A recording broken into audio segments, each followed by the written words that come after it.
Oh my god, I didn't solve the puzzle correctly.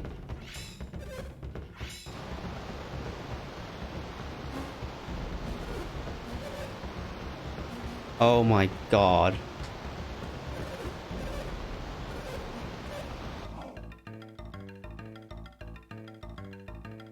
Are you kidding me? That happened. Why are there in top and Huh? Why did the cutscene replay after you just retreated? Oh, because I used retreat. You can make retreat work. Watch.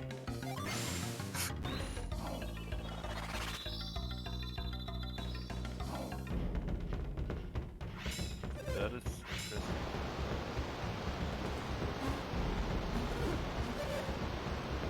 This is how you get the other soul blade.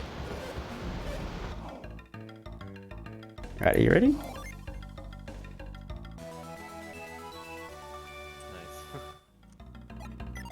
It's really, really not a good idea to get it because, like, you're basically in the middle of nowhere. What the fuck?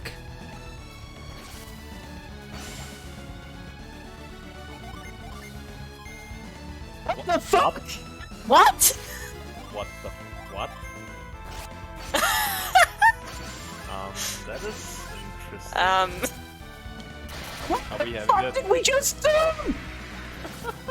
Are we having a... This has never happened before moment? Yes! Very seriously, this has never happened before. What the fuck is this shit? What the fuck? I guess... What? What? Ah!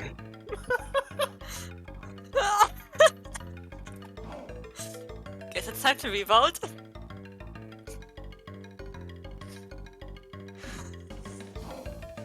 What have we done? Yeah. Holy shit!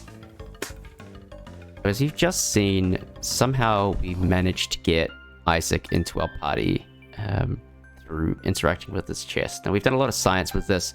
A lot of cool people have made suggestions. Zari, Karanum, Plate, Val, like tons of people. Kari. We've been screwing around with this for quite a while since we found it a couple hours ago. I think we kind of understand what's going on and what's working. The mechanics are pretty simple. Basically, retreat glitch on this chest kind of does it, but you have to do it in a particular way. So to set it up, you're going to go through Gabomba normally, and then once you get to this part of the dungeon, you're going to get thrown into this puzzle. And we'll just try and skip through it as fast as we can. We'll put on debug mode. And the interesting thing about accessing this puzzle is it actually changes your retreat value. So if I just check this really quick, you can kind of see how my retreat value is 114. 114 actually is this area. This is 114. Now 114 only has a size stone as an item, so that's kind of important as to why this glitch is going to work. So with the retreat pointer set to 114, interesting things happen. Prior to entering the cutscene, the retreat pointer set to 123. 123 is the first room of this dungeon. That's not very interesting, so you really do have to access this puzzle. But once you've accessed this puzzle, you then need to leave it. That's the next thing that you have to do, and you have to backtrack. This is a really important part of the trick. If you don't do this, again, there is no other way to do it. You have to access this during the puzzle. Then you basically backtrack. You backtrack your way all the way back down to this room. And so with the retreat pointer still set to 114, you go into retreat mode. Don't need to use that move, I just turned off the extra stuff on the screen. Interact with this chest, and you get a soul blade, which is very nice, but you also get Isaac. And that's all there is to it. Like, really, that is legitimately all there is to it. We've got some character shenanigans going on here that is very reminiscent of Golden Sun 1, but, you know, you can kind of play around with that and kind of figure that out. What's actually happening here is I'm going to turn on memory reader for a moment. This line here, this 647506, this is actually our party order. So if I swap people around, you can kind of see this changing in real time. What's happening is the game is trying to give us this slot here as a party member. So because this is always going to be zeroed out when you get here, you go into retreat glitch, you interact with the chest, we get character 0. Who's character 0? It happens to be Isaac. We can verify this very quickly. If I change just to say 3, that's going to be Mia. Interact with the chest, and there we go, we have Mia. So that's the mechanics of this. That's why it works. And then basically you have a level 28 Isaac to play around with. It is really important you interact with the chest with the retreat pointer set correctly.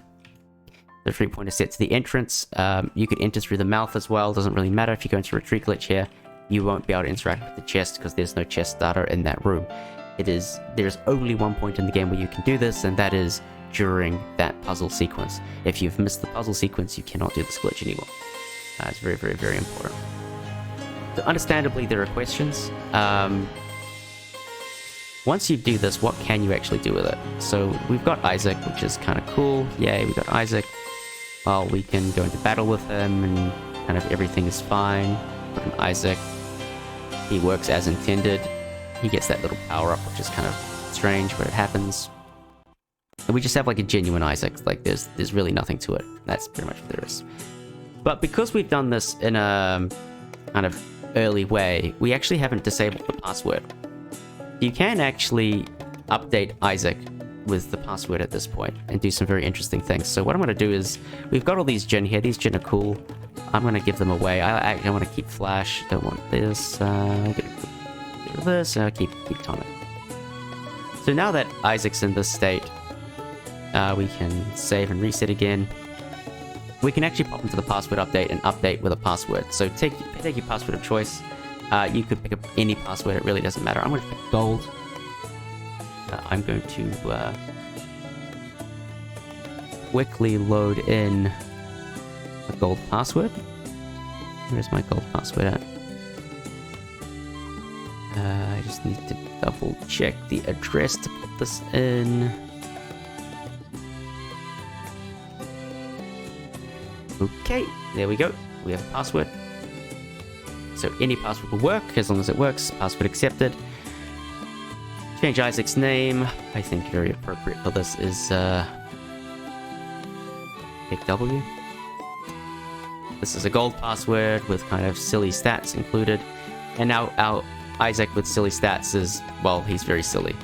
Isaac can come with arbitrary items with gold passwords, so you can basically keep doing this and arbitrarily add stuff. You could use a bronze password and get duplicate Jinn. As you can see, we've got 2 flints. They are actually 2 flints. We can pass these Jinn around, no big deal. We've got 2 tonics. Like, this is basically Jinn duplication, effectively. It can get kind of silly. This is a file that I've set up. I've got flint on Isaac. I got flint on Felix. And I have a flint on Piers. What I can do is I can use a Ramses on this turn. So you still can't use more than one. You still can't use more than one a Jinn on a turn. So I can't use 2 flints on the same turn. That's a bit of a problem. But what I can do is I can use a flint on subsequent turns. So even though this flint is in recovery, I can actually use flint with Felix. And that's completely fine.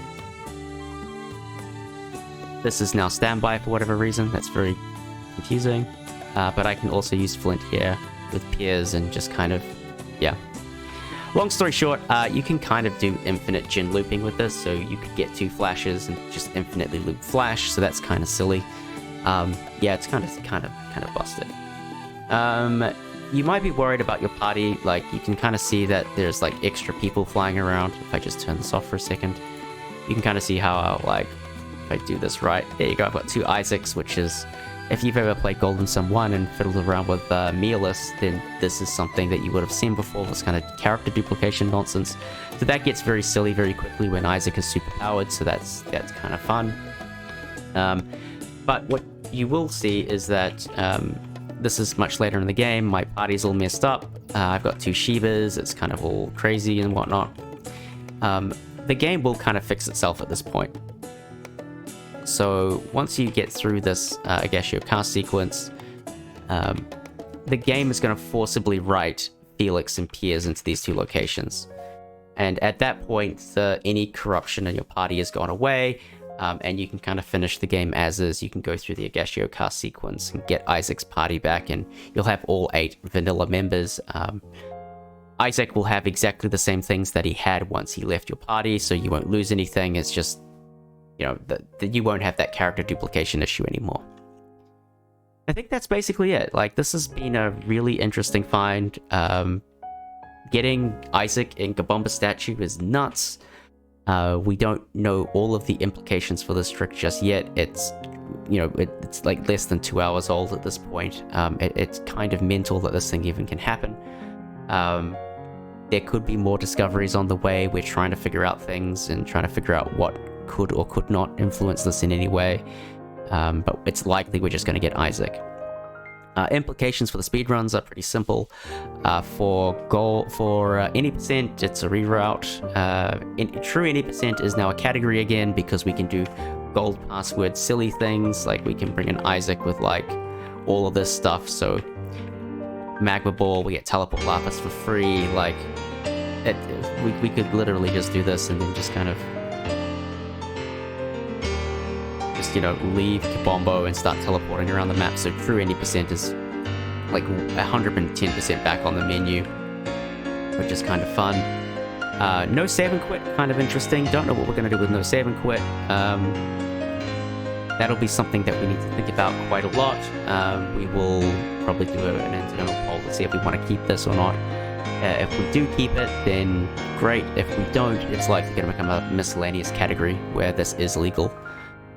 We are already talking about it's probably going to be banned in the current no save and quit category, but no doubt people will want to run this alternate version of the category, so we'll probably have a version for that. But that's probably the speedrun implication. Don't ask me how much time it's going to save. We don't know yet. It's too new. That about sums this up. Yeah, 2022, we now live in a world where early Isaac is possible in the Lost Age.